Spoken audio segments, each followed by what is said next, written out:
안녕하십니까, 알림이 황희두입니다. 이번에 준비한 소식은 더불어민주당 김부겸 후보의 점잖은 한방, 이 소식인데요. 최근 그 미래통합당의 배현진과 조수진 의원이 계속 말꼬리를 잡으면서 또 막말하고 또 언론에 저렇게 타려고 안간힘을 쓰고 있는데요. 이게 지금 어떤 상황인지, 어떻게 김부겸 후보가 제대로 점잖게 한방을 크게 매겼는지 내용을 간략하게 요약해봤습니다. 제일 중요한 것은 이번 총선에서 저런 혐오 막말 그만 보고 싶다고 미래통합당 측을 제대로 국민들이 심판해줬는데요. 아직까지도 저렇게 정신을 못 차린 걸 보면 역시나 미래통합당의 미래는 별로 그렇게 기대도 안 되고, 미래라는 단어를 왜 쓰는지도 전 개인적으로 납득이 안 갑니다. 아무튼 그래서 어떤 상황인지 간략하게 핵심만 요약해봤습니다. 최근 김부겸 더불어민주당 후보가 페이스북을 통해 그 조수진, 배현진 이 둘을 제대로 혼쭐 냈는데요. 내용을 요약해보면 이렇습니다. 배현진, 조수진 의원이 참 딱하다면서 정치를 하다보면 상대 당을 공격하게 되는데 의원들끼리는 그냥 그러려니 하고 지나가는 게 예의라고 합니다. 그런데 그들의 비난이 기사화가 되면서 댓글이 수천 개가 넘어서 간단하게 한 말씀 보탠다면서 글을 시작하는데요. 핵심은 이겁니다. 언론사 출신이고 둘 다 말과 글을 다루는 직업인데 독재란 말을 함부로 쓰지 말라고 지난번에 얘기를 했다는 거죠. 근데 함부로 쓰는 당이나 또 글 중에 눈을 부라린다는 단어의 뜻을 곡해하는 의원들이나 참 딱하다는 건데요. 김부겸 후보를 심판받은 정치인이라고 비아냥댔는데 정작 총선에서 심판받은 건 미래통합당입니다. 일단 이게 제대로 뼈를 한 방 때렸죠. 게다가 김부겸 후보는 어디서 나왔습니까? 정말 힘든 그 대구라는 지역에서 미래통합당하고 싸운 사람입니다. 이게 말이 쉽지, 대구 지역에서 민주당으로 나간다는 건 얼마나 그런 큰 각오를 하고 나가야 되는 겁니까?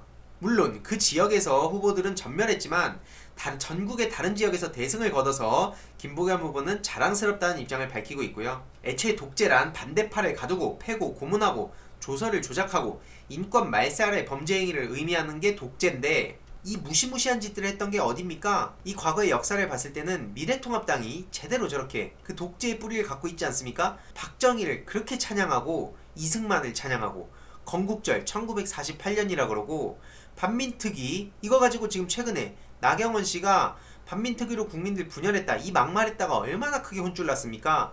그런 독재의 뿌리를 가진 사람들, 그 당에 들어가가지고 어떻게든 배지 한번 달아보려고 그 당에 들어가가지고 저런 식으로 뭐가 독재인지 아닌지도 모르고 또 뭐 공산주의가 뭔지도 모르고 저런 식으로 막 그런 떠드는 지지자들이나 아니면 저런 식으로 얘기하는 의원들이나 전 개인적으로 참 납득이 안 가는데요. 박정희에 대해서는 찍소리도 못하면서 무슨 염치로 저렇게 얘기하는지 전 도무지 이해가 안 가는데요. 애초에 저 둘은 서울 강남이랑 비례대표로 당선이 된 거 아닙니까? 조수진은 전주에 가서 출마하면 반독재의 기상을 믿겠다. 그리고 배현진은 강북에 가서 출사표 던지면 심판론에 승복하겠다. 그전에는 말을 지나치게 앞세우지 마라. 초선일 땐 공격수 노릇 함부로 하지 마라. 비례의원한테 저격수 역할 흔히 맡기는데 거기에 넘어가지 마라. 부끄러움은 지역 구민의 몫이 된다. 이런 식으로 강하게 뼈를 때렸습니다. 이 모든 시작은 앞서 말씀드렸듯이 지난 7월 31일 김부겸 후보의 그 페이스북에 독재에 대해서 이렇게 주장을 하면서 미래통합당의 민주당을 향한 독재에 대해서 언급을 했는데요. 이때 김부겸 후보는 누가 누구더러 독재라고 눈을 부라리냐, 발목 잡기와 무조건 반대만 하다가 21대 총선에서 심판받지 않았냐, 이때도 강력한 비판을 했었죠. 그리고 국회에 들어와서 반대를 해라. 그리고 대안을 내놔라. 핵심입니다. 지금 미래통합당에선 반대를 위한 반대, 아무런 대안도 대책도 없이 저렇게 말꼬리만 잡고 있는 그 현실을 제대로 김부겸 후보가 비판을 한 겁니다. 결국 그렇게 되면 피해는 고스란히 국민한테 돌아간다는 거죠. 이걸 두고 배현진, 조수진이 어설픈 문파 흉내라면서 비난을 해서 내용을 요약해보면 배현진은 눈을 부라린다니 장관까지 지내신 분이 어찌 격떨어지는 말씀을 함부로 뱉으셨을까요? 라면서 비아냥댔는데요. 저렇게 막말하고 이거는 고 박원순 전 서울시장님 돌아가셨을 때 그 아들 박주신 씨가 한국에 오자 장례가 끝나지도 않았는데 저렇게 막말해서 역풍 제대로 맞지 않았습니까? 조수진 씨는 독재를 독재라고 말을 못하는 게 독재다 이런 얘기를 했는데 전 진짜 저거 보고 빵 터졌어요. 저만 그런 겁니까? 독재를 독재라고 말 못하는 게 독재다라고 얘기를 하고 있는 것 자체가 독재가 아닌 겁니다. 미래통합당에서 계속 독재라 그러고 그런 얘기를 할 수 있는 자체가 얼마나 표현의 자유가 보장된 나라입니까? 대통령한테 신발 던지고도 구속 안 당한 게 오늘날 대한민국의 그 자유입니다. 정작 그 자유를 위해서 투쟁해온 사람들한테 독재 프레임 씌우기 안 민망하세요? 그 독재의 뿌리를 가진 정당이 미래통합당 아닙니까? 제 말 틀렸습니까? 대깨문 표현에서 논란됐던 사람 조수진 본인입니다. 그래놓고 대깨문이 왜 막말이냐? 아직도 이해 안 간다? 그리고 대표적으로 막말하면 떠오르는 사람이 누굽니까? 바로 나경원 씨 아닙니까?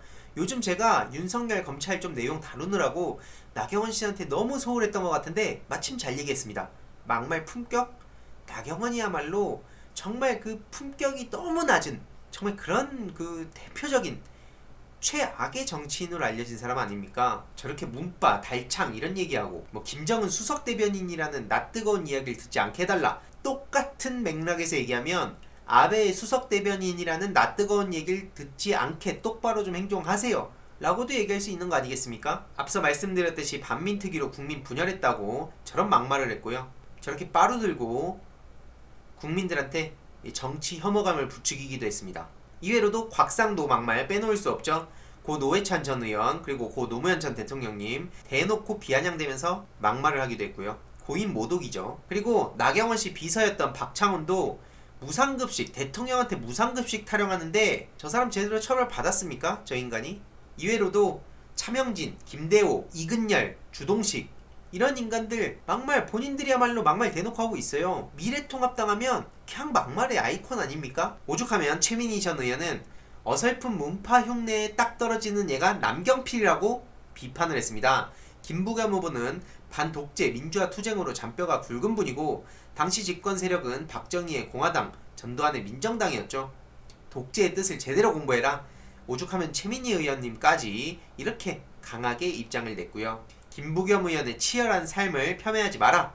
나는 문파다. 이 남경필 이거야말로 어설픈 문파입니다. 저기 가서 뭐라 하세요. 아무쪼록 지금 이 김부겸 후보님 최근에 이 헬마우스 핫시피님하고 같이 합동방송을 했더라고요. 당시에 이제 뭐 청년 관련해가지고 또 이런저런 콘텐츠를 찍으셨는데 개인적으로 시간 나시는 분들은 한번 꼭 보시는 걸 추천드립니다. 아무튼 이외로도 지금 그 김부겸, 이낙연, 박주민 이 세 분의 그 당대표 후보자분들이 전국을 지금 순회하고 계시지 않습니까? 이 과정에서 각자 다들 너무 좋고 정말 대단하신 분이고 그래서 어떤 분이 당대표가 되시더라도 다른 두 분도 정말 이 대한민국 그리고 민주당을 위해서 큰 역할 하실 분들이라고 저는 생각합니다. 중간중간에 특히 청년 관련된 콘텐츠 있으면 제가 빠짐없이 공유를 드릴 예정이고요. 아무튼 오늘의 결론, 지금 김부겸 후보 잘못 건드렸다가 어설픈 초선 의원 조수진, 배현진 이 둘이 제대로 혼쭐 났다. 이 내용도 유익했다면 구독, 좋아요, 알림 설정까지 그리고 주위에 널리 공유 부탁드리겠습니다.